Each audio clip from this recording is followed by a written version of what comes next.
everyone, I'm Prachi, Head Nutritionist and Lifestyle Expert and Head of Cancer Vertical with Team Luke.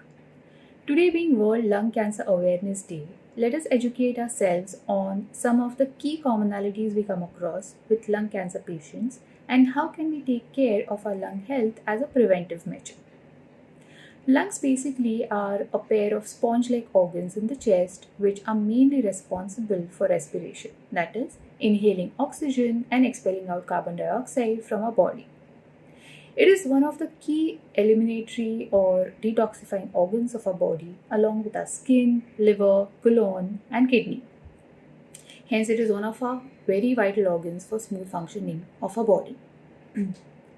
Now, let us first understand what is cancer. If I can put it in simple terms, there is a cancer gene in all of us, which is turned on, which if turned on, it leads to cancer. And so the aim is to keep it off. Now, when our immunity is weakened due to some factors, it can turn on the cancer gene and our body cells then start dividing abnormally and rapidly. These factors are the root cause for the cancer to be expressed. Of course, cancer is multifactorial, meaning there could be more than one reason for the cancer to happen.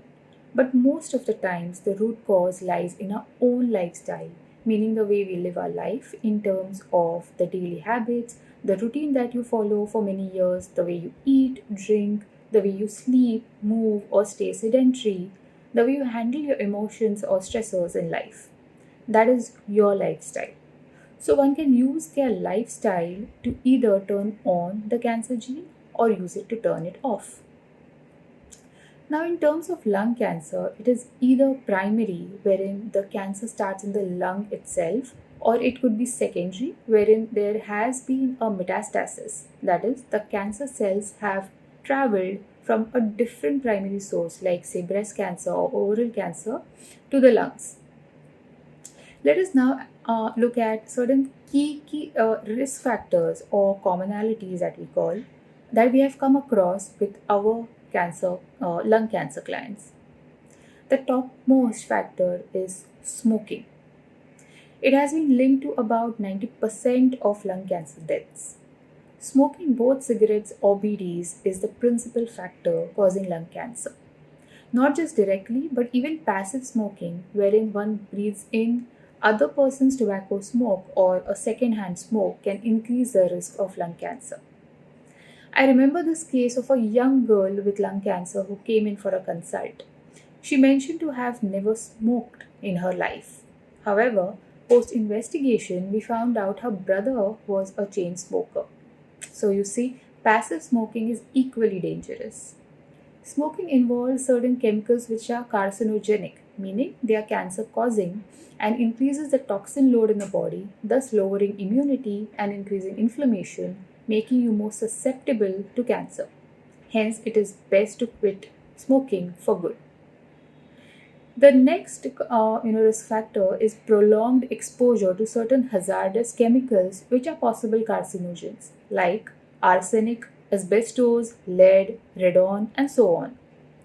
It could be an occupational exposure wherein a person works in a factory or mines using or emitting such harmful chemicals or carcinogens, and the exposure to which can also affect the lungs, like a prolonged exposure can or a chronic exposure can also affect the lungs and cause chronic inflammation and thus lung cancer. Not just that, even certain cosmetics, like talc or talcum powders, are dangerous. Do you know why? Because talc is a mineral that is in its natural form, it may contain asbestos. Now, some studies have suggested that talc miners and people who operate talc mills might have a higher risk of lung cancer and other respiratory diseases because of their exposure to such industrial grade talc. The talcum powders that we normally use is also made from talc. Hence, it is best to avoid talc or talcum powders. One can instead opt for organic cornstarch or arrowroot powder or products derived from them. The third key factor is, of course, genetics also probably has a part to play. and thus it is a possibility that lung cancer can be genetic, that is, it can run in families. But having said that, though there is a susceptibility, for one to have lung cancer if there is a family history, but one can still very well keep the gene turned off if a healthy lifestyle is followed in terms of cellular nutrition, exercise and movement, good quality sleep, and taking care of emotional well being. The fourth risk factor is air pollution. It is yet another, such hazardous risk factor for lung cancer. Though to an extent we cannot have a control on the pollution outdoors these days, it is very much important to keep a check on the air quality indoors, that is at home as well. How can we do that? By having good ventilation and also servicing the AC, for the filters as well, regularly. Because with most of the times we being inside the room in the AC, it causes the same air to circulate again and again, which can very well affect our lung health. So these were basically, the key risk factors that we come across with our lung cancer clients. Now, let us have a look at the preventive measures one can take to take care of their lungs and maintain good lung health. The topmost, a point or the topmost factor being pranayama or deep breathing. Lungs are a muscle similar to the way we have a hand muscle, leg muscles, and so on. And therefore, it needs to get stronger, which needs exercise. Usually, when we breathe, it is very shallow breathing. Hence, the best exercise for the lungs is pranayama or deep breathing. Long, deep inhales and exhales. It could be, it could simply be anulom vilom or diaphragmatic breathing, box breathing, or there are these morning breathing exercises which have proven to be fantastic to build lung health and its capacity. Luke and team have done separate videos on them, which you all can check, later for the same. To begin with, even 5 minutes of pranayama helps a lot to build that lung capacity gradually. In fact, there's a lot of research now which says, it can also help in reducing the tumor size of a fourth stage lung cancer. So pranayama is that effective. Also, because pranayama or deep breathing helps in deeper oxygenation of our body, and we know that cancer cells cannot thrive in an oxygenated environment, in an alkaline environment.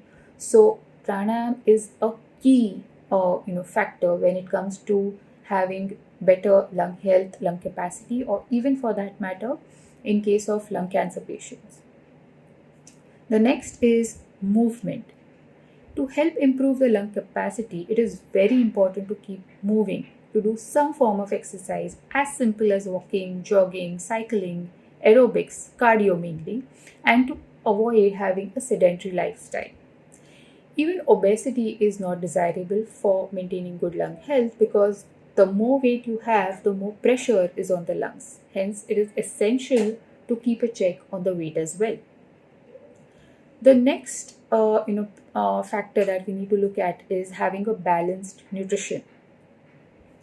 Pollution creates a lot of free radicals, which in turn causes inflammation, causing, if it happens chronically, it can cause lung disorders and even cancer, lung cancer as well.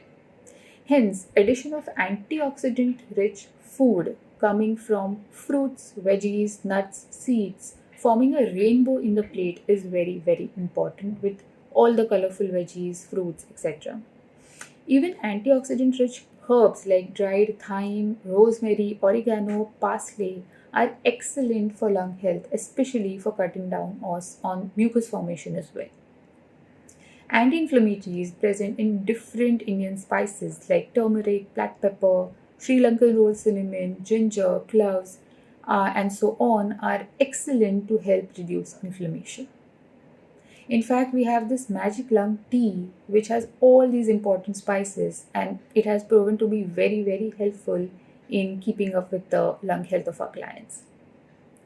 Next is the addition of omega-3 rich foods, which further supports lung health, like flax seeds, walnuts, fish, or you may want to take an omega-3 supplement, but always after checking with your healthcare professional. The next vitamin is vitamin D, which is yet another essential vitamin for lung health at a cellular level. You may want to check your level through a simple blood test, and if need be, take a vitamin D supplement after checking for the right dose with your doctor. Next to also consider is that we may want to avoid dairy, that is milk and milk products, as much as possible in case there is a lot of mucus created, because dairy can further aggravate mucus formation. For that matter, even gluten, which comes from wheat and wheat products, can be avoided for a while, as it can further, aggravate inflammation. So, when we need to reduce inflammation at a faster rate, avoiding dairy and gluten could be a better choice to do. And of course, we need to avoid the consumption of refined white sugar completely, as it very well increases inflammation, thus reducing immunity and creates a lot of mucus too. And cancer cells can thrive on mucus, so that is also something that we need to be mindful of. One can instead opt for natural sweeteners like organic jaggery, raw honey, dates, dried stevia leaves, but of course in moderation. The next factor is emotional stress, which is chronic emotional stress. Stress can also affect lung function in a massive way. If you all would have noticed, we tend to breathe, we tend to do shallow breathing while we are stressed, right? Also, it affects lungs at the cellular level by increasing inflammation, which can destroy lung tissues, affecting immunity, and thus can invite lung cancer in susceptible individuals. We all have some or the other stress at every walk of our life, but it is very, very important to deal with these emotions the right way. Either vent it out, in front of your family or friends, or if need be, please take professional help and seek emotional counseling. Also, do not underestimate the power of positive affirmations, visualization, meditation.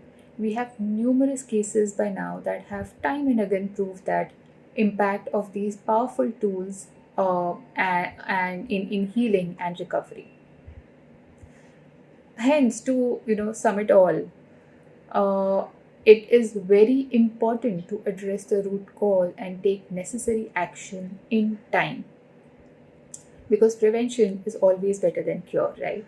So please look after your lungs and take good care of it, as it is involved in creating our very vital force, that is our breath. In case of any queries related to this topic or to know more about our cancer care programs, you may visit the Coutinho.com website. Thank you so much, everyone. Take care.